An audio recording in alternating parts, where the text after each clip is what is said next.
So I have this mentor who is an older gentleman. He's kind of been through a lot. He's a martial artist, among other things. And one of the things that he talks about in regards to martial arts is that after a while, a punch is... Well, he talks about these different stages of martial arts. When you're beginning, a punch is just a punch. Kind of turns into something different as you go on. A kick is just a kick. But as you learn and become more advanced in the practice of your martial art, it changes and it becomes something more profound. But the important part is that it really cycles throughout your life as a martial artist, and as a practitioner of that, you grow and develop, even though you're doing a lot of the same things. And I find that a very interesting observation. He's definitely coming from an Eastern type of philosophy there, and I don't know if that's because of his martial arts background or if that's something specific to him that he's kind of learned over the years, or where specifically that comes from. But when I was watching this episode of 01, this final episode of 01, and especially when we got to the end with all the denouement, I thought about what he said, and I thought, that's funny that this show is reflecting that ethos, that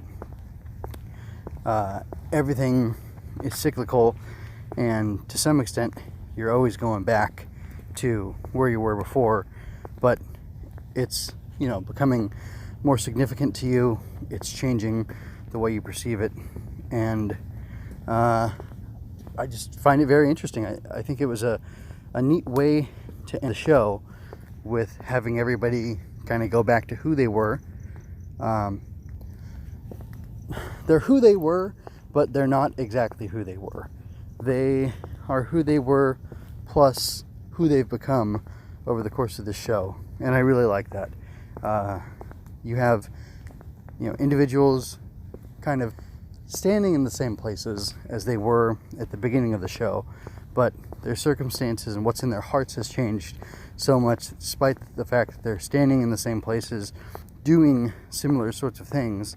It totally gives a different definition to what it is that they're doing and what's going on, and I really like that. I really appreciate that. I think it's a real clever way to go about things. So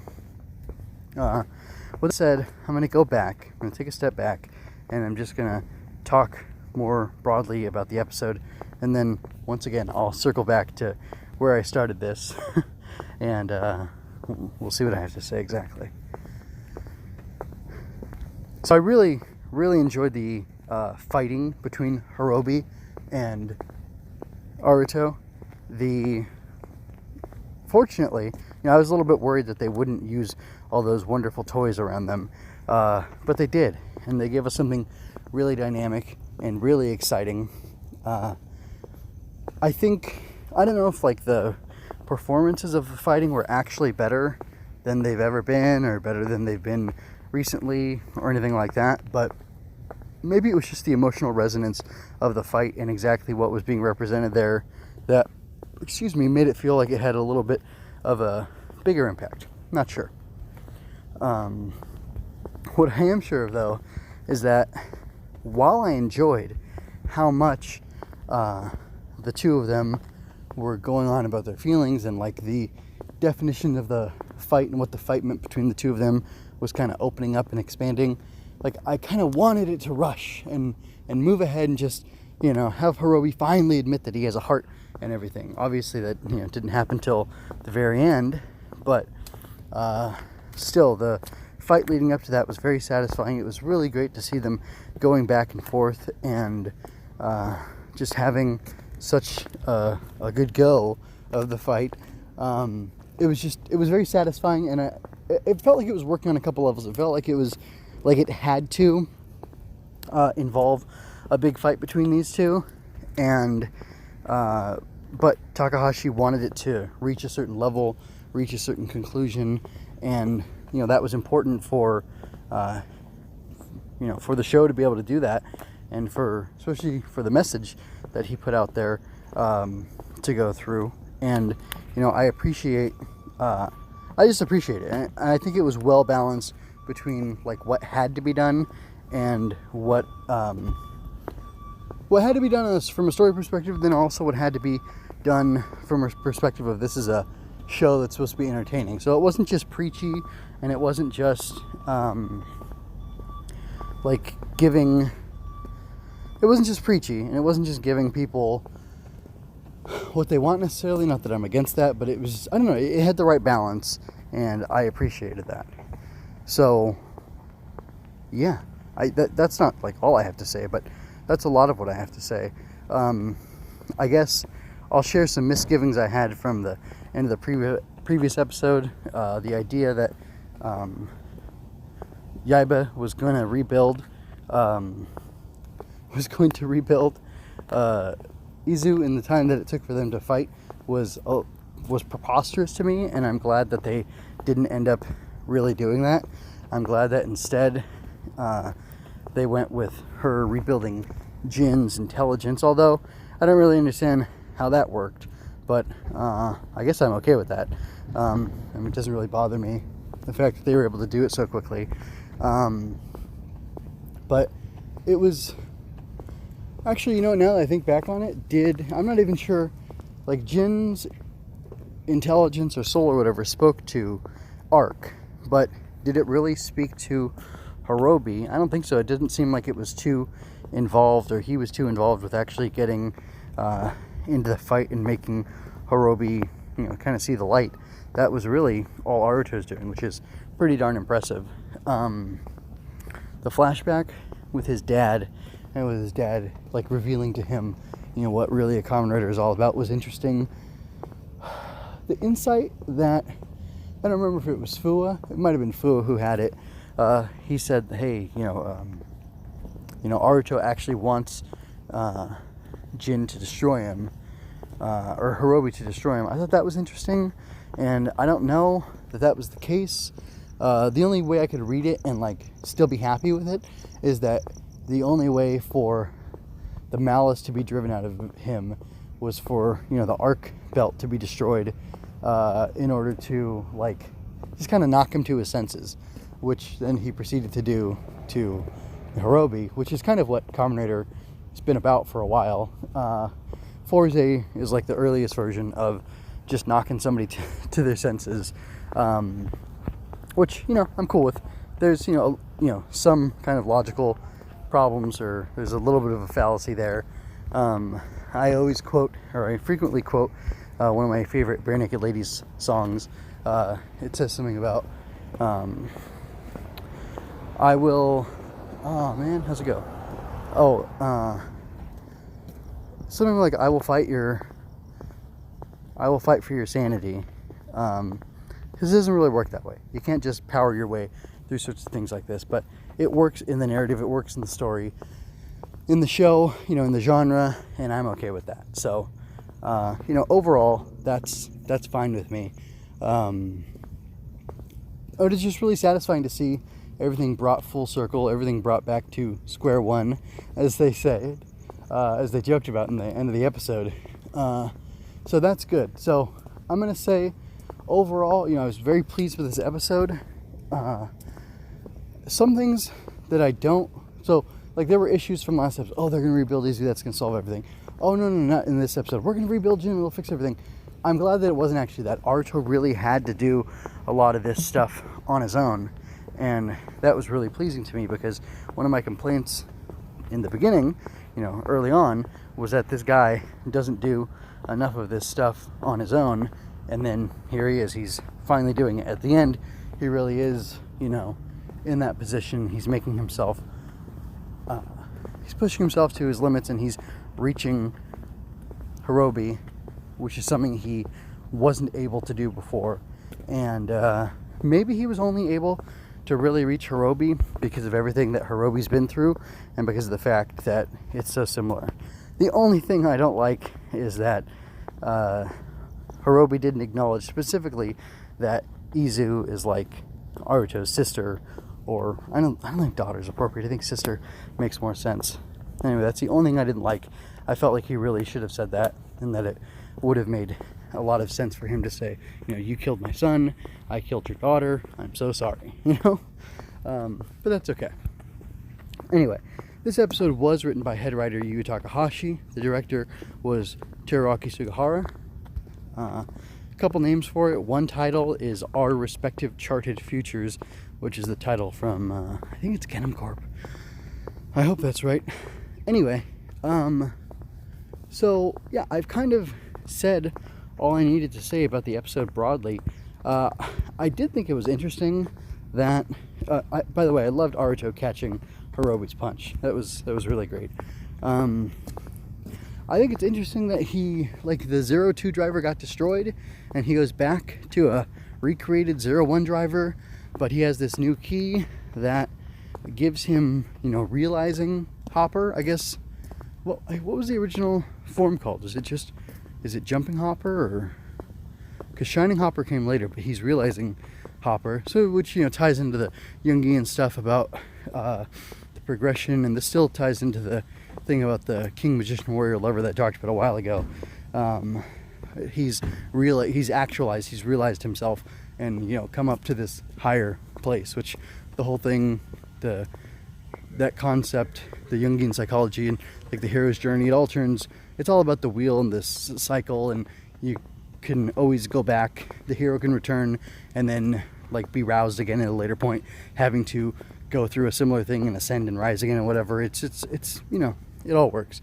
But I found it very interesting. Like, I thought it was really neat that 02, and I was honestly kind of hoping 02 would become the new standard form that he used. And I thought, like, oh, this is interesting. Are they really gonna, make this Reiwa era different by having a different form that's very similar to the original one be the new standard? Like, hey, yeah, this was 01 at the beginning of the show. Now he's 02 because of spoilers. And if you want to find out, you got to watch. Like, if you think about it, Rider 1 starts off with his original look. Then he has his, Mount Sakajirima look. And then eventually he gets into the, tracksuit and stuff that he has now with the silver gloves. And, that was fine for him to change. And even Rider 2, did I say 02? I meant Rider 2. So I was talking about Takeshi Hongo. Now I'm talking about Ichimonji. Ichimonji is even, his look changes. He has, he looks very similar to the first Rider, except he's got the silver stripes on his arms. And then later on, his look changes. I don't know when or why, but he gets the red gloves, he gets the black helmet. It's okay for these things to change. And I was honestly hoping they'd do that with 01. But it's neat that he's got a new key that gives him 01, but it's like the most powerful version of 01. I think that's pretty cool.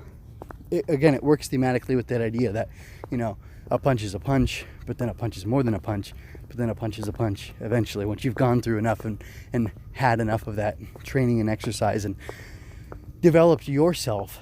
It's the actions are the same, but your heart is different, your mind is different, everything about you is different, even though you're engaging in the same sort of action.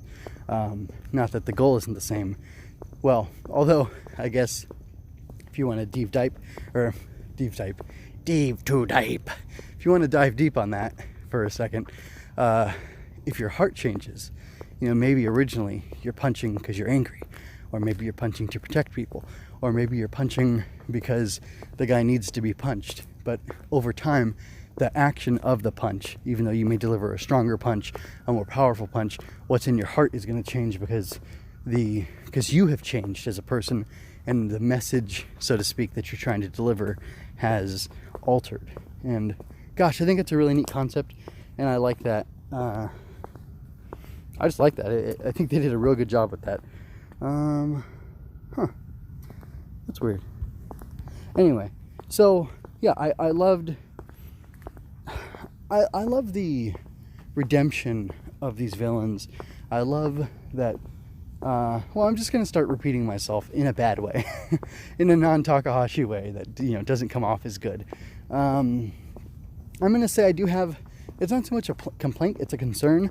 So Takahashi, in writing X-Aid, he wrote it. I think at the very end, there was a little stinger that made you feel like, hey, maybe these stories will continue. But kind of just like how O's had continued and Forze had continued and Wizard sort of continued. They didn't do too much with it. But what else? So, O's, Forze. I wouldn't say doubles really continued. They just had cameos more than anything. Gaim, has it really continued after the fact? Not really. Kota shows up and he doesn't look like Fruit Jesus anymore. So, like, there's that. Is that a regression or a progression, or is it both? I don't know. Drive, I don't pay attention to Drive, so I don't know if that guy's come back at all. Although, you know, congratulations to him for having, it looks like a growing successful career. So, you know, it's nice for him. I can't think of anybody else whose story is continued in such a serious way.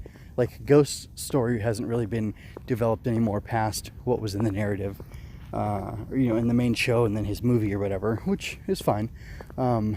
I get it. I still like it. Build story, I don't know if you'd say continues, because it was, you know, it was the end of one era and it, you know, just happened.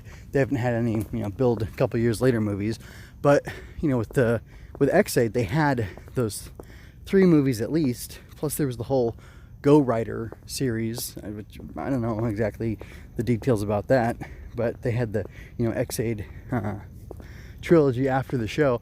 I wonder if you know, if Toei wants Takahashi to do that, if he wants to do that or what, or if maybe this guy who was getting set up at the end of the movie, and, you know, the fact that Azu is still active is perhaps just for the Kamen Rider 01 movie. I don't know. But I was a little bit concerned that, I don't know, this will turn into a trend that, like, I don't know, I like that the stories continue, but maybe I don't like how they're being continued, perhaps, or I'm just a little nervous about what, you know, is going to happen. But I don't want to worry about things that may never come, so I'll just hush for now and let that go. You know, the look was decent on the guy. I liked his costume, those big brass buttons on his pinstripe suit. That was fun. And then I guess I feel weird about Izu starting over, or is starting over, and Aruto having to teach her. And I feel weird about that mostly because I think it's strange for the show to emphasize that it's what's in the hearts of people that matters, and people includes Humagears, and that as long as their hearts are free and they can choose to be who they want to be, and, you know, everybody can be a Kamen Rider, which I agree with, actually. I think that's really cool. But for the most part, except technically, you know, the whole cyborg thing and being kidnapped by an evil organization is the power of evil. But then again, if you think about it, humans all have evil in their hearts, and we can overcome that and make ourselves good, right? Right. Anyway, I think so. God willing. But, like, is it wrong for Aruto to just remake Izu in her old image, in the image that he loves? Wouldn't it be more interesting, and I'm not saying this isn't going to happen, if this Izu turned out to be different from the last Izu? That it's not just zeros and ones. It's not just, like, because I don't know that Jin was fully destroyed, and if there was a backup of him, like, I'm cool with the concept of the backup for the Humagears. And I think they remarked early on that when one of the first people had been destroyed, or Humagears had been destroyed after, like, reaching singularity, he was destroyed, and he had been, like, his backup was old. So the backup of this guy, maybe Mamoru, I don't know, was old, and he was destroyed, and, oh, well, he's rebooted, and we're going to bring him back, but, like, he'll never really be the same. They made that point early on in the show, and I'm pretty sure that was a Takahashi written episode. If, you know, at least he would have been involved with the development of the story there, and that concept. So I'd really hate for Aruto to turn Izu into old Izu. Like, if we see her again in future stories, I think she better be different than she is now, because then that's, like, disregarding the theme of the show, and it's disregarding, like, the sanctity of the soul and the like, the whole concept, you know, the theme of the show, that individuals and individuals' hearts matter and are different and are unique and are what makes them unique, even if they're, you know, humans or not humans, these Humagears, you know? So, gosh, I don't know. But again, I'm not going to worry about something that may never be. So, I really don't have too much else to say, so I'm going to go ahead and let you all go. I'd love to hear feedback on what you thought about the end of the show. And are you happy that we didn't get a robot genocide? Because I'm happy about that. I don't know about you, but I don't know. Maybe I'm driving too much on that sort of point. Anyway, yeah. So I really liked this for the most part. I think it was a good overall series. I got really strong Kiva vibes. I got, some X8 vibes, but really about Kiva, because it's talking about what it means to have strength and the true meaning of strength. And gosh, I really love that stuff. So with that, I will go ahead and let you go. Stay tuned to MJ Loves Toku, both the audio channel and the thing on YouTube, because there will be updates from me. I don't think I'm gonna get into Kamen Rider Brave unless people demand that I do it, and you're willing to patron me or something. Let me know, and I'll I'll review Kamen Rider for you for money if you like. But Aruto had changed throughout this show, I'm going to be changing throughout my life, and I have some big changes on the horizon, and I may need to, I think I'm definitely going to pull away from weekly coverage of a show like this. I don't know exactly what I'm going to do, but I promise that wherever I go, I'll still have a special place in my heart for Kamen Rider, and I will discuss it again at some point in the future. Just not 100% sure what form that's going to take, and that's something I need to take time to reflect on and really, come to a decision on. So with that, I bid you adieu. Please take care of yourself. Be a kind, loving person.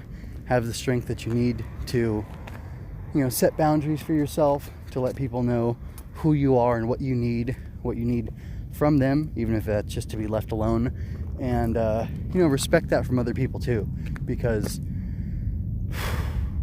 when you start thinking you're entitled to other people's time, attention, energy, things like that, that's when things go bad. And I don't know, I'm not going to preach too much. I think that'll be the end of it.